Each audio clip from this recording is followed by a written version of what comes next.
네, 현재 시간 오후 2시 11분 지나고 있습니다. 시장 흐름 보시면요.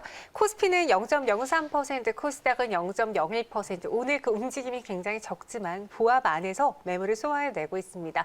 또 어제 신고가를 경신한 코스피인 만큼 약간의 시간이 필요하지 않을까 싶은데요. 오늘 시장에서 가장 핫한 삼성전자 이야기 지금부터 본격적으로 해보도록 하겠습니다. 긴급 진단 시간이고요. 이베스타증권 이정민 팀장과 함께하도록 할게요. 어서 오세요. 네, 안녕하세요. 네, 저희가 오프닝에 살짝 네. 삼성전자 이슈를 던지기만 하고 자세한 이야기는 이 시간에 하겠다라고 미뤄뒀었거든요. 인텔과의 반도체 위탁 생산 그 수주 소식인데 그동안은 인텔이 뭐 자체 제작 위주로 했는데 이걸 맡긴다? 그리고 TSMC가 아닌 삼성이다? 이런 점에서 많은 분들이 주목하셨잖아요. 그 네. 뉴스부터 전해드려볼게요. 네, 맞습니다. 방금 앵커께서 말씀하신 것처럼 어제 이제 장 막판쯤에 아마 처음으로 좀 뉴스가 시장에서 돌지 않았나 이렇게 좀 생각이 됩니다.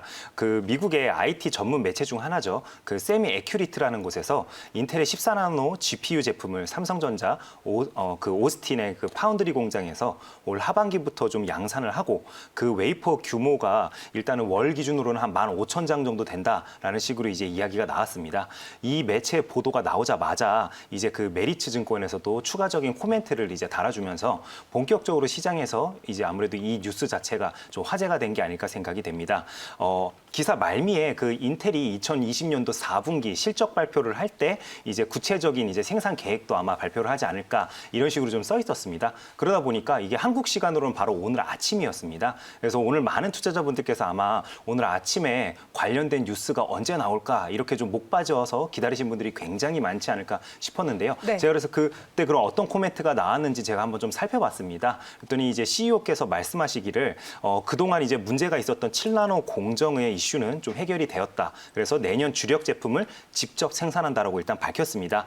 그러면서 동시에 위탁 생산도 앞으로 늘릴 가능성이 굉장히 높다라고 좀 이야기를 했습니다. 하지만 현재 그 중요한 생산 계획에 대해서는 발표하기가 좀 이르다. 그래서 조금 더 기다려줘야 된다라는 식으로 이제 코멘트를 마무리했는데요. 지금 현재 그 이제 재직하고 계신 CEO 같은 경우에는 임기가 얼마 안 남았습니다. 다음 달까지가 임기이기 때문에 이제 새로 이제 인텔에 부임하는 그 CEO께서는 2월 15일자로 이제 부임을 하게 되시기 때문에 이 CEO가 새로 이제 부임을 하게 되면은 그 이후에 아마 본격적으로 외주 생산에 대한 캐파나 이런 계획들이 인텔에서 좀 발표가 나오지 않을까 이렇게 좀 생각이 됩니다. 그래서 실질적으로는 현재로서는 루머로서 좀 머물고 있다. 하지만 분명 이런 식으로 계속 뉴스가 생산이 되고 있다는 거는 이제 물밑에서는 어느 정도 조율이 계속 이루어지고 있을 가능성이 높다. 그만큼 이제 시장의 기대치가 올라가고 있다라고 우리 시청자 여러분들께도 좀 생각을 해주면 될 것 같고요. 그리고 또 하나 좀 궁금해하시는 것 중에 하나가 네. 파운드리가 도대체 무엇이냐? 예, 그 부분에 대해서 굉장히 좀 많이 궁금해하시는 것 같아요. 네. 그래서 쉽게 좀 말씀을 드리면은 삼성전자처럼 처음 그 생산부터 그다음에 이제 설계를 하고 그다음에 이제 납품까지 하는 회사들을 우리는 IDM이라고 합니다. 그렇게 되고요. 그다음에 이제 팹리스라고 하는 또 이제 분야가 있는데 팹리스 같은 경우는 반도체 설계만을 전문적으로 하는 부분을 바로 우리는 팹리스라고 합니다. 그래서 이렇게 팹리스 업체들이 설계만 전문적으로 해서 위탁을 해서 이제 생산을 맡기는 그 공정을 바로 우리는 파운드리라고 한다라고 좀 기억을 해주시면 될 것 같고요. 이 부분을 그 우리가 지속적으로 좀 생각해야 될 부분은 바로 이런 것 같아요. 인텔의 파운드리가 삼성이 포함될 거라는 이야기가 흘러나오기만 해도 시장에서 이런 식으로 뜨겁게 반응하는 부분은 바로 삼성에게 그만큼 레벨업을 줄 수 있는 이슈이기 때문이다라고 우리 시청자 여러분들께서 좀 생각을 하고 계시면 좋지 않을까 이렇게 생각이 됩니다. 네, 근데 현재까지 나온 뉴스 그리고 그에 따른 주가의 반응을 보면요. 가장 반응이 좋았던 건 어제 시간의 시간이었어요. 어제 네, 시간에는 맞습니다. 이제 내일장 급등하겠지라는 그 기대감에 많은 분들이 빠르게 장외시장에서 담다가 오늘 아침에 보고 에게 이거밖에 안 올라라고 좀 후회하시는 분들도 분명히 있을 것 같은데 왜 절반의 성공이라는 아쉬움이 있다라는 평가가 따르는 거죠? 네, 이렇게 좀 말씀을 드릴게요. 삼성 같은 경우에는 이번에 계속 뉴스가 나왔던 부분도 GPU와 관련된 부분입니다. 근데 아시다시피 GPU는 그래픽 카드죠. 근데 GPU보다는 CPU가 월등히 이제 캐파나 시장 자체가 더 큽니다. 그러다 보니까 인텔에서 혹시 CPU를 맡기지 않았을까 이런 식으로 좀 시장이 기대를 했는데 흘러나오는 이야기들도 계속 GPU 쪽이 많다 보니까 좀 이런 식으로 좀 결과가 나온 게 아닐까 생각이 되고요. 그다음에 TSMC 같은 경우에는 그 사운이 고객과 경쟁하지 않는다입니다. 그 정도로 이제 그 TSMC 같은 경우에는 반도체를 설계해서 생산을 하는 게 아니라 그 생산을 위탁받아서 이제 만들기만 하다 보니까 이제 아무래도 중첩되는 부분이 그만큼 없다라는 게 바로 강점이 될 것 같습니다. 그래서 시장에서 지속적으로 삼성에서 파운드리 부분을 강화한다라고 얘기를 했을 때 이제 좀 계속 나왔던 이야기 중 하나가 그렇다라면은 파운드리 부분은 따로 분사를 해야 되는 게 아니냐. 그래야지 고객사랑 이제 이해 충돌이 일어나지 않을 텐데 이런 식으로 좀 생각하는 부분도 굉장히 강했습니다. 근데 아직까지는 삼성에서 실질적으로 뭐 분사의 계획을 밝혔거나 그런 부분은 전혀 없죠. 그렇기 때문에 나중에 분명 분사에 대해서도 이야기가 분명 나올 부분은 있지만 아직까지 그렇게까지 구체화된 이야기는 나오고 있지 않다라는 부분을 우리 시청자 여러분들께서 좀 기억해 주시면 좋을 것 같고요. 그다음에 지속적으로 요즘에 좀 시장의 트렌드 중에 하나가 또 있습니다. 강세장이다 보니까 약간 이런 모습도 나오는 것 같은데요. 장 후반 또는 이제 장이 끝난 다음에 이슈가 생기면은 다음 날 갭상승으로 종목이 시작을 해서 이제 음봉으로 하락하는 경우가 굉장히 많습니다. 아무래도 기대치를 가지고 올랐다가 루머로 밝혀진다거나 아니면 알고 봤더니 시장이 기대치만 못한 이제 결과로 연결이 되다 보니까 주가가 그런 식으로 빠지는 경우가 굉장히 많은데요. 네. 이럴 때일수록 우리 시청자 여러분들께서는 장 중에 나오는 뉴스에 좀 집중을 해서 차라리 매매를 하시는 게 좋지 않을까 생각이 되고요. 기대치를 가지고 뉴스가 나왔더라도 어느 정도 실체가 있는 뉴스라면 오히려 분할 매수 관점으로 좀 접근해 보실 수 있겠습니다. 하지만 불나방 같은 매매보다는 차분한 매매가 우리 예수금을 지키고 그리고 내 예수금을 좀 불리는 데 더 유리하다는 점 꼭 기억해 주셨으면 좋겠습니다. 네, 요즘 이런 뉴스가 많았잖아요. 네. 애플카약이 나오면서 현대차 물론 애플 쪽에서도 맞다라고 하진 않았지만 그래도 기정사실화 되면서 많은 분들이 현대차, 기아차를 사셨고 네. LG전자는 또 MZ사업부 축소 이야기가 나오면서 네. 철수 이야기가 나오면서 LG전자가 급등을 했거든요. 여기에 또 삼성전자, 인텔 이야기가 나오면서 투자자분들이 참 머리가 아프실 것 같은데 어제 시간에서 올랐다가 빠진 종목들 이런 종목도 오늘 사도 괜찮을지 관련주들 한번 쭉 훑어볼게요. 네, 관련된 종목들이 당연히 굉장히 많습니다. 네. 근데 그 중에서도 오늘 뭐 주가 상승률만 보더라도 가장 이제 좀 뜨겁게 반응하는 종목은 당연히 AD칩스가 될 것 같습니다. 동사는 이제 삼성과 파운드리 부분에서 이제 협력사 관계를 맺고 있습니다. 그러다 보니까 이제 시장에서는 그만큼 좀 뜨겁게 반응하지 않았나 싶고요. 더군다나 동사 같은 경우에는 시총도 굉장히 가벼운 편에 속합니다. 다른 이제 납품업체들보다. 그러다 보니까 이제 주가도 그만큼 더 크게 상승이 좀 나왔는데요. AD칩스 같은 경우에는 종목 특성 자체가 시가총액이 작다 보니까 뜨겁게 상승했다가 식는 속도도 그만큼 빠릅니다. 그렇기 때문에 단기 트레이딩에 강점이 계신 분들은 참 접근해 볼 만하다라고 추천을 드리겠지만 그렇지 않은 대다수의 투자자분들은 동사 같은 경우에는 그냥 흐름만 좀 지켜보는 참고 용도로만 좀 쓰시는 게 가장 좋지 않을까 이렇게 좀 생각이 되고요. 동사 외에도 파운드리와 관련된 이슈에서 우리가 좀 키워드를 뽑자라면은 저는 이제 그 가장 중요한 포인트는 바로 오스틴 공장이 될 것 같습니다.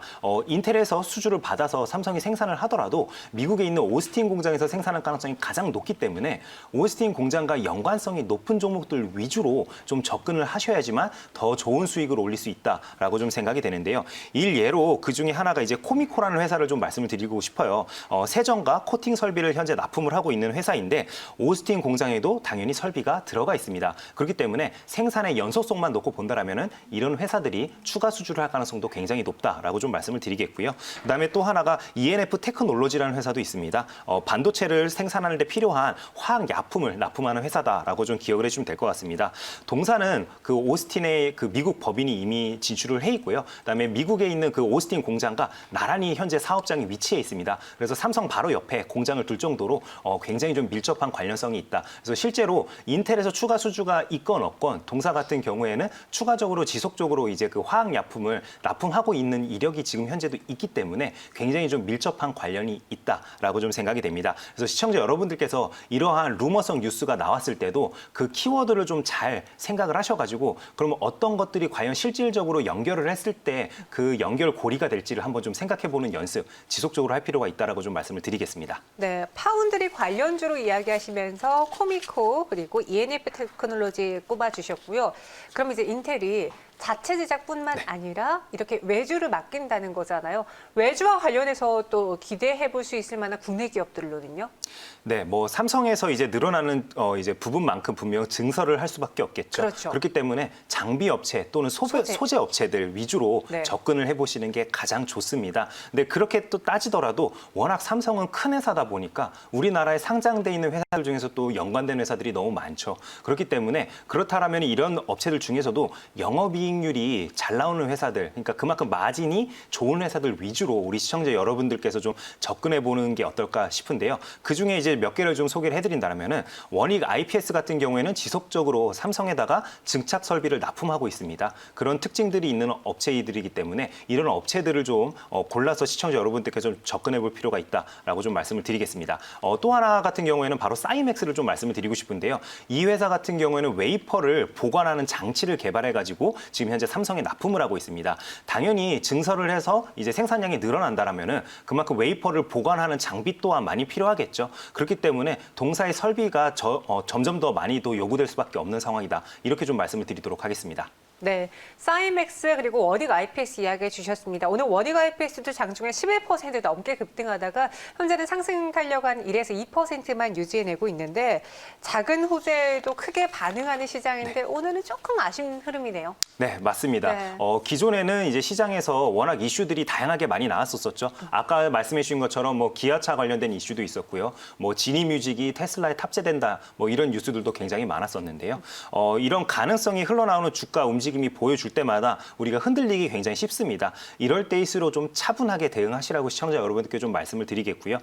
우리가 이런 식으로 뭔가 모멘텀이 이제 생겼을 때 그럼 매수를 언제 해야 될지가 가장 좀 궁금하실 것 같아요. 그래서 항상 우리는 음봉에 거래량이 줄어든 음봉에서 분할로 매수를 하는 게 가장 좋다. 일예로 삼성전자만 하더라도 얼마 전에 85,000원대까지 또 하락하는 모습을 보여줬었죠.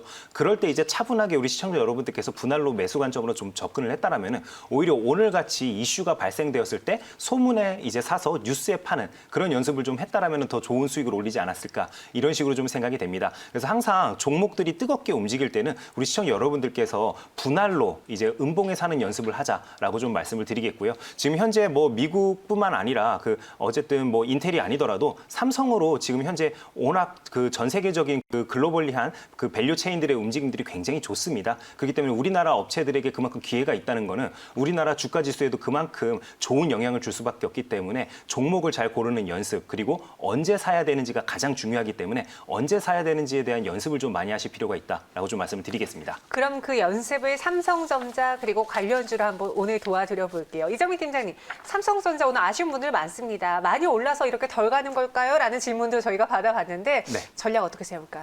네, 삼성전자 같은 경우에는 제가 그래서 다시 한번 시청자 여러분들께 매수 추천 가격을 좀 말씀드린다라고 하면은 85,000원 부근까지는 좀 기다려 보시면 어떨까 싶습니다. 그래서 1차 추천 매수 추천 가격은 85,000원으로 말씀을 드리겠고요. 그다음에 내가 산 평균 매수 가격에서 한 10% 이상 빠졌을 때 2차 매수 관점으로 좀 접근하셔라라고 좀 말씀을 드리겠습니다. 요즘 워낙 불나방 같은 매매를 하시는 분들이 많다 보니까 내가 산 가격 대비해서 3% 5% 정도만 빠져도 추가 매수를 하시는 분들이 굉장히 많더라고요. 하지만 삼성전자 같은 경우에는 10% 정도 빠졌다고 생각을 하더라도 다시 올라올 가능성이 굉장히 높죠. 지금 현재 워낙 이제 반도체가 계속 부족하다는 이야기만 들려 나오고 있습니다. 오늘 같은 경우에도 지속적으로 나오던 얘기가 자동차가 반도체가 없어서 못 만들고 있다라는 뉴스가 나왔는데 오늘 아침에 나왔던 뉴스는 또 디스플레이 업체들도 지금 현재 반도체가 부족해서 생산을 못하고 있다는 이야기가 나오고 있습니다. 그렇듯이 계속 반도체 쪽은 좋을 수밖에 없다 보니까 모아 나가는 연습을 한다라고 좀 생각을 해주시면 될 것 같습니다. 네, 85,000원 부근에서 매수해보자. 목표 주가는 10만 원. 그럼 85,000원까지 떨어지는 건가요? 라고 걱정하신 분들도 있는데요. 떨어졌다가 다시 또 올라가면 되니까요. 10만 원의 목표 주가 한번 보겠고요. 앞서 이야기한 ENF 테크놀로지를 또 탑픽으로 주셨어요. 가격 전략 간단하게 들어보죠. 네, ENF 테크놀로지 같은 경우는 지속적으로 화학약품이 쓰일 수밖에 없다라고 좀 간단하게 좀 말씀을 드리겠고요. 매수점 가격은 46,000원대로 말씀을 좀 드리도록 하겠습니다. 목표 가격은 56,000원까지 바라봐도 될 것 같고요. 손절은 4만 원을 이탈하게 된다라면 손절로 대응 부탁드리겠습니다. 네, 이정민 팀장님의 오늘의 탑픽 종목은요. 삼성전자도 있지만 ENF 테크놀로지였습니다. 참고해 보시고요. 여기서 인사드리도록 할게요. 고맙습니다. 네, 감사합니다.